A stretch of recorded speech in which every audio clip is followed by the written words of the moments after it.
Vincent Engel, qu'est-ce que c'est en fait une œuvre?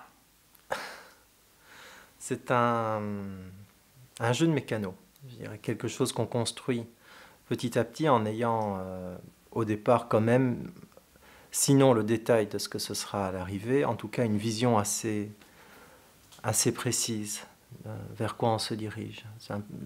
Pour moi, une œuvre, c'est un projet architectural. À la différence d'un maçon ou d'un architecte traditionnel, on ne va pas construire avec du béton ou des pierres, on va construire avec des mots et avec des livres. Et chaque livre vient constituer un élément de cette œuvre qui va dépendre de l'ensemble et qui va dépendre alors aussi, et en ça rejoint de nouveau l'architecture, de la manière dont le visiteur va se promener dans l'ensemble. C'est-à-dire que l'œuvre ne sera pas la même pour celui qui sera entré par telle porte ou le lecteur ou le visiteur qui sera entré par une autre porte. Et c'est là que se trouve la justification de la question. C'est que si on a vu surgir les livres de Vincent Engel à peu près depuis le début, on a vu au fil du temps se dessiner, se profiler une organisation, Oui. comme celle que vous venez de décrire. Est-ce que vraiment cette intention architecturale dont vous venez de parler était là en préfiguration? Est-ce qu'il y a eu un projet qui remonte tellement en amont que ça? Parce qu'on ne peut pas ne pas y penser maintenant. Oui. Une partie, du moins, on ne dit pas une bonne partie, mais une partie du parcours est fait. En tant que tel, je pense qu'il y avait une prédisposition à ce genre d'aventure. J'ai toujours eu la manie des constructions, des plans. Donc le dessin, l'envie de construire des choses dans cette perspective-là, elle existe depuis, je pense que je suis capable d'avoir des rêves et des projets. Par rapport au projet littéraire précisément, je pense qu'il a commencé véritablement à se mettre en place dans ce que l'on voit maintenant à la fin des années 80. Là, vraiment, j'ai commencé, peut-être, oui, au milieu des années 80, fin des années 80, j'ai commencé à travers quelques pièces importantes. Dans une des premières, ça a été la nouvelle Maramissa, qui était dans le premier recueil de nouvelles, qui est vraiment le point de départ d'un des ensembles les plus importants de ce que je suis en train de construire, mais que par ailleurs, je me suis interdit de redévelopper avant d'avoir 40 ans.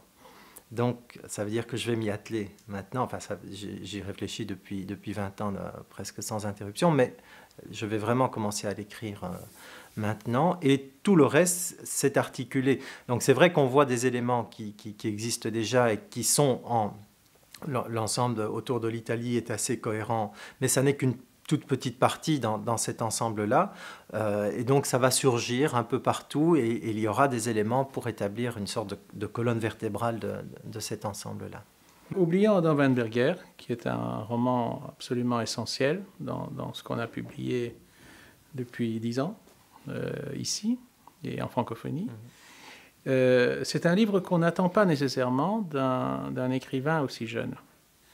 Ce qui frappe dans l'ouvrage, c'est une maturité dont on est en droit de se demander où on peut l'avoir puisée, sinon dans une espèce de mémoire ancestrale ou de je ne sais pas moi, de transmission de fluide. Qu'est-ce qui fait qu'un jeune homme publie un livre aussi chargé de mémoire et en même temps aussi dépourvu de mémoire, c'est le paradoxe du livre, que justement oublié Adam Weinberger? Je pense, j'essaie évidemment de ne pas trop réfléchir en universitaire sur ce que j'écris, mais je crois vraiment que ce qui fait l'essentiel du livre, c'est donc j'ai écrit ce roman en 91, donc j'avais 27... je suis assez mauvais, 27 ans, 28 ans, c'est 28 ans de silence de mon père. Et particulièrement autour de cette question-là, mais aussi des difficultés relationnelles qui étaient les siennes et qui fait qu'il parlait très peu, ou alors de manière qui empêchait le dialogue. Vous aviez voulu rompre et que vous n'étiez pas parvenu à rompre? Oui. Oui. et que je n'ai jamais su rompre, et que je n'ai jamais eu même la force d'essayer de rompre, parce qu'il y avait une telle barrière, il y avait une telle intimidation de sa part par rapport à son passé, par rapport à l'anecdote aussi. Mon père détestait l'anecdote. Par rapport à sa famille, justement, lui n'était pas dans les camps, il avait combattu dans la RAF. À la Libération, il a commencé des recherches pour retrouver sa famille. Il a trouvé un frère, il avait 3 frères et il avait 2 sœurs, 2 frères et 2 sœurs. Et son frère lui a dit, c'est pas la peine de chercher, tous les autres sont morts. Et il a arrêté de chercher. Il a cru son frère, qui sortait d'un camp de travail. Donc, moi, j'aurais été dans une toute autre disposition. Je n'aurais pas cru. J'aurais continué à chercher. Et donc, lui, il a cru. Et de sa famille, il me racontait extrêmement peu de choses. Mais, il me disait toujours, l'essentiel, c'était l'attachement à des valeurs. Donc, pour lui, c'était l'idéal, la philosophie, l'éthique était beaucoup plus importante que les anecdotes, qui étaient toujours, finalement, une défaite par rapport à l'idéal. L'anecdote, c'est pour ça, je pense que la phrase que j'ai choisie en exergue pour oublier Adam Weinberger, je n'ai pas compris à l'époque où je l'ai choisie combien elle était importante. Remember me but forget my fate. Donc, souvenez-vous de moi mais oubliez mon destin. Qui est une phrase d'un opéra de Purcell que mon père m'a fait découvrir. Et je pense que c'est l'essentiel de ce qu'il a voulu me transmettre. En fait, l'anecdote, c'est quoi? C'est le destin, c'est ce qu'on est obligé de vivre à défaut de pouvoir vivre autre chose. Et ce n'est pas ce qu'on est essentiellement. Ce qu'on est essentiellement, ce n'est que très partiellement ce que l'on devient. C'est aussi tout ce que l'on n'aura pas pu devenir pour 36 000 raisons dramatiques ou heureuses. Hein. Mais donc c'est ce silence-là que je ne comprenais pas, qui m'exaspérait, que je me suis bagarré avec mon père pendant des années. Et j'ai même refusé qu'il lise mes manuscrits. Mon père ne découvrait mes livres que quand ils étaient imprimés et édités. Et donc, ce roman-là, que j'ai achevé d'écrire en 92 et qui est sorti en 2000, mon père savait qu'il existait parce qu'il avait vu le manuscrit. Le nom ne pouvait que l'attirer puisque c'était le nom de jeune fille de sa mère. Il m'avait dit, je peux le lire. J'avais toujours refusé qu'il le lise. Et il ne l'a lu qu'une fois qu'il a été publié. Et ça a été extraordinaire dans notre histoire à tous les deux, parce que je me suis rendu compte à ce moment-là que c'était le livre qu'il attendait. Et donc, à ce moment-là, nos rapports ont véritablement changé. Mais je pense qu'il n'aurait pas eu cette réaction-là s'il avait lu le livre sous forme de manuscrit. Il fallait pour lui qu'il y ait 2 choses, que le livre soit écrit et que le livre soit publié, pour qu'il y ait par rapport à lui cette reconnaissance. D'une certaine manière, la publication du livre a été pour lui la reconnaissance de ce qu'il n'avait pas vécu, parce que ça n'est pas ce qu'il a vécu. L'histoire d'Adam n'est absolument pas son histoire à lui. D'ailleurs, il me l'a dit, et Adam, je ne suis pas du tout d'accord avec ce qu'il fait après la guerre, etc. Mais ça a été, je crois pour lui, la reconnaissance de la manière dont lui vivait cette mémoire-là. Et dans la forme extraordinaire du livre, c'est-à-dire c'est un livre qui est construit autour d'un vide, puisqu'au centre du livre, il y a le vide d'une expérience que, justement, la mémoire, et c'est ça peut-être l'oubli auquel renvoie le titre, que la mémoire ne veut pas registrer. Est-ce qu'elle tient justement à cette étude du père? Est-ce que c'est une façon de répondre à son silence? Oui. Certainement. Et alors de nouveau, on revient sur le point de départ de notre discussion. C'est une structure. Donc c'est-à-dire que la structure, l'architecture est une réponse. En soi, elle est déjà du sens. Il n'y a pas d'architecture gratuite. Toute architecture est un sens. Victor Hugo le dit dans Notre-Dame de Paris. Il dit jusqu'à Gutenberg, les peuples écrivaient leur philosophie dans leur architecture. Je pense que ça a duré même après Gutenberg. On écrit, toute architecture d'une époque est un message et dit la philosophie, la vision du monde de cette époque. Et donc le roman, avant même que j'aie les anecdotes qu'allaient vivre les personnages, il y avait cette structure-là. Je savais qu'il y aurait un avant et un après. Je savais qu'il ne parlerait pas des camps. Je savais qu'avant, il y aurait une cohérence du récit autour d'un narrateur et qu'après il y aurait une dislocation du récit. Donc ça c'était vraiment le projet que j'avais. Et puis après j'ai trouvé ce que j'allais raconter, mon personnage s'est mis en place avec sa famille, etc. Mais ça c'était vraiment l'anecdote. Et cette structure, c'est, je pense vraiment, dans la vie de mon père aussi, ça a été une rupture. C'est cette guerre dont il n'a pas voulu parler. Alors, il m'a dit, oui, j'ai combattu, j'ai fait telle et telle mission, enfin j'ai fait autant de missions, et 2-3 petites anecdotes, mais sur 40 ans de vie, il a raconté autour de lui toujours les mêmes anecdotes. Et ça tenait en un quart d'heure de conversation, tout ce qu'il avait à dire. Pourtant, il en a fait pas mal. Et alors, il y a l'autre versant, c'est l'Italie. Enfin, pour le lecteur et pour, je dirais, la masse des lecteurs, parce que les livres circulent beaucoup à présent, vous pourriez passer pour une espèce de Stendhal contemporain, fou d'Italie, parlant de Venise avec une passion sans réserve et sans vergogne. Là, alors, je ne crois pas qu'il y ait un élément biographique, qu'il soit hérité ou pas. D'où vient ce grand rêve italien, qui a l'air d'ailleurs de se nourrir de lui-même de livre en livre? Oui. C'est extrêmement banal d'aimer l'Italie. Je pense que quiconque y est allé est tombé sous le charme. Donc ça, c'est vraiment une confondante banalité. Et c'est vrai qu'il faut être un peu fou pour écrire encore sur Venise quand on voit ou la Toscane, enfin le nombre de choses qui ont été écrites. Donc je ne suis pas sûr que ce soit tellement différent non plus.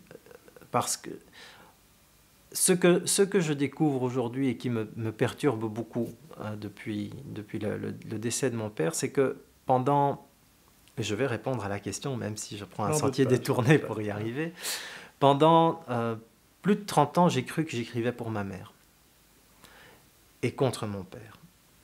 Et j'ai découvert que, effectivement, j'écrivais peut-être pour le plaisir de ma mère, mais je n'ai quasiment jamais parlé d'elle, sauf de sa maladie. Et elle lisait les manuscrits? Elle lisait les manuscrits. Les premiers manuscrits. Parce que elle est décédée en 88, donc elle n'a vu que des... Bon, à Oubli Adam, elle ne l'a pas lu. Mais donc j'écrivais pour elle. Un jour ce sera l'aube. Je l'ai écrit vraiment pour elle. Parce que je voulais arrêter d'écrire des textes qui anticipaient sa mort. Et je voulais vraiment lui raconter une histoire. Et donc j'ai écrit pour elle. Mais, donc je me rends compte qu'à travers Oubli Adam Weinberger, principalement, mais aussi à travers le reste, parce que même si c'est moins apparent, c'est quand même toujours des relations de filiation qui sont en jeu par rapport à la mère, mais aussi beaucoup par rapport au père. Je me suis rendu compte que la seule histoire à laquelle je me suis vraiment attaqué, c'est l'histoire de mon père, et pas l'histoire de ma mère, qui est une histoire d'une famille belge qui est liée au Congo, histoire à laquelle je n'ai jamais touché, à laquelle je vais devoir toucher sans doute plus tard. Et donc, et même l'Italie, c'est en partie, et plus qu'en partie, à mon père que je le dois. C'est mon père qui m'a fait découvrir l'Italie. C'est mon père qui m'a fait subir pendant des heures épouvantables des visites de musées de peinture italienne que je détestais. Parce que, de nouveau, l'anecdote, quand mon père me faisait visiter un musée, c'était un fou d'art, mais un tableau, c'était la composition, les coloris, la perspective. Alors, ce que racontait le tableau, il s'en foutait complètement, que ce soit la dernière scène, etc. Ça, c'est de l'anecdote, ça n'a pas d'intérêt. Alors, il dit, mais par contre, tu vois, cette composition, la perspective, un gamin de 8 et un adolescent encore plus, ça me barbait. Mais en même temps, ça a marqué. Ouais. Et alors, ça a marqué. Donc, je détestais la peinture italienne. Depuis 3-4 ans, je suis plongé dedans et j'en suis fou. Donc maintenant, chaque fois que je suis en Italie, je passe un temps énorme dans les musées à regarder, à décrypter ces tableaux qui sont exceptionnels. Mais donc, de nouveau, tout ce qu'il m'a donné, je l'ai reçu à contre-cœur, mais je l'ai reçu. Et c'est là, je n'ai plus qu'à faire un tout petit effort pour dynamiser ça. Donc, y compris la même chose pour la musique. Mais là, on n'avait pas de conflit parce que j'aimais beaucoup, mais la musique... il ne m'expliquait pas la musique, on écoutait la musique. Donc, mais le rapport à l'Italie n'est pas que géographique, il n'est pas que esthétique, il est profondément historique et on pourrait même dire politique. Oui. Parce que curieusement, que ce soit dans Monte Chiaro ou dans le Requiem, on est à des moments clés de ce passionnant 19e, 20e siècle italien qui est un peu un laboratoire. C'est ça. De l'histoire et donc de c'est pour ça aussi que même de ce point de vue-là, ça rejoint l'histoire de mon père. Parce que le nœud de l'histoire de mon père, c'est la Shoah. Et quand j'ai voulu comprendre ce qu'était le nazisme, ce n'est pas un phénomène isolé qui surgit brutalement dans les années 30 en Allemagne, ça a des racines très profondes. Et quand j'ai commencé à m'interroger là-dessus, je me suis rendu compte que les racines, il fallait remonter à 1789, minimum. Et que c'est tout le mouvement des révolutions du 19e siècle qui vont nourrir le fascisme, qui est une idéologie extrêmement complexe. Quand on veut vraiment la comprendre, on se rend compte que c'est difficile, mais que c'est en même temps une philosophie complète, une idéologie politique complète, avec une esthétique, avec une éthique, avec une philosophie, avec évidemment une politique, une vision de l'économie, qui a été extrêmement séduisante, tellement séduisante qu'énormément d'intellectuels sont tombés dans le panneau. Aujourd'hui, pour nous, c'est facile de dire « Oh, non, évidemment, c'était le mauvais choix ».